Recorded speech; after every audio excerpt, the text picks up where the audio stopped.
रोजाना ताज़ा खबरें पाने के लिए सब्सक्राइब कीजिए हमारे चैनल को, दबाइए इस घंटी के बटन को, पाएं लेटेस्ट खबरें सबसे पहले।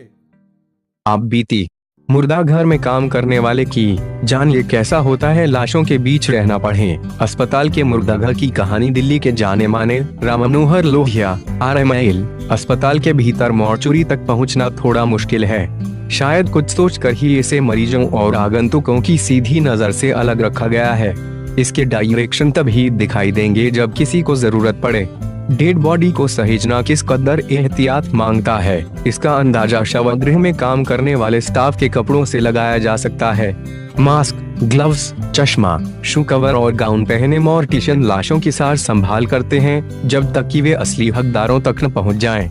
मॉर्चुरी के भीतर रहना किसी रेफ्रिजरेटर में बसने जैसा है।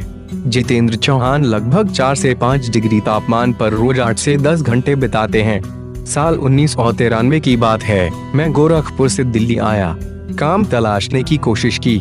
थोड़े दिनों बाद मैं मॉडिशन के लिए हो रहे इंटरव्यू की कतार में बैठा था।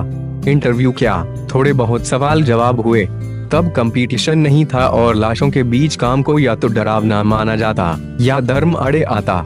इंटरव्यू लेने वाले ने पूछा, किसी के सिर नहीं होता है तो किसी के धड़, कोई लाश सड़ी गली होती है तो कोई एकदम फूली हुई, इनके बीच काम करना होगा। मैंने कहा कर लेंगे।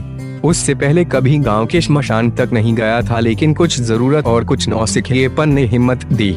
लाशों की देखभाल और भी ज्यादा इंसान बना देती है, बशर्ते हम डर से मर न जाएं। जितेंद्र अनगढ़ शब्दों में भी खुद को तरतीब से व्यक्त कर पाते हैं। 18 बिलियन रुपए का था जब जरूरतों ने यहाँ भेजा, अब 42 पार कर रहा हूँ। कितने ऐसे दिन बीते जब रात लाशों के बारे में सोचते बीती। बॉडी को वार्ड से लाना, साफ करना, लेबल लगाना, पैक करना और फिर परिजनों का इंतजार। इन सब के बीच हर लाश की कहानी जानने को दिल करता। कैसा इंसान रहा होगा, कैसी जिंदगी जी होगी। कभी नन्ही लाश देखता, कभी जवान 6 फुट्टी। जीते जी मैं जिनकी मदद न कर सका, मौत के बाद उन्हें सहेजने का काम निहायत नरमी से करता हूँ। हर तरह से उन्हें आराम देने की कोशिश करता हूँ।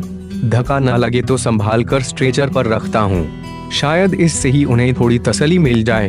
मॉर्चुरी रूम में एक अलग किस्म की गंध होती है, मौत की गंध और मौत के बाद की गंध। शुरू में उबकाई आती थी, लेकिन फिर नाक ने समझौता कर लिया। हालांकि छुट्टी के बाद लौटने पर हर बार का अनुभव पहली बार जितना नया होता है। 10 से 15 मिनट लगते हैं नाक को पुरानी गंध पहचाने में। कोल्ड स्टोरेज में काम करते हुए रोज नई चीजें होती। एक बार मैं और एक साथी लाश को लेकर आ रहे थे। मैं स्ट्रेचर को सामने की ओर से खींच रहा था, तभी अचानक वजन बढ़ा हुआ लगा। पीछे देखा तो साथी नदारद था और लाश सिर और धड़ की ओर से उठती जा रही थी। दरअसल उसके पेट में दवा भर गई थी। हिम्मत जुटाकर एक सुआ लेकर आया और उसे हल्के हल्के चुभोकर हवा निकाली। लाश वापस सो चुकी थी। बाद के कई दिनों तक मैं बुखार में तपता रहा।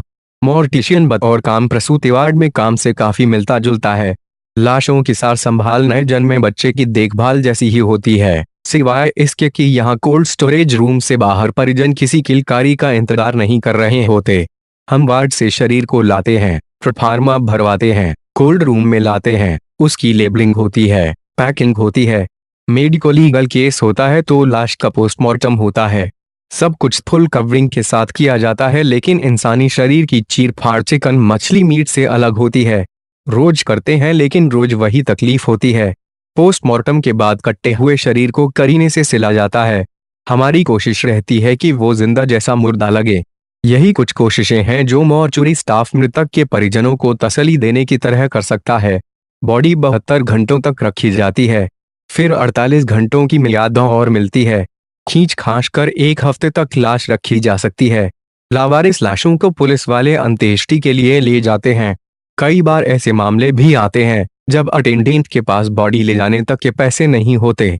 ऐसा ही एक वाकया जितेंद्र याद करते हैं। गे हुए रंग और खिचड़ी बालों वाली उस औरत की आंखें रोकर इतनी सूजी हुई थी कि अधमुंदी लग रही थीं।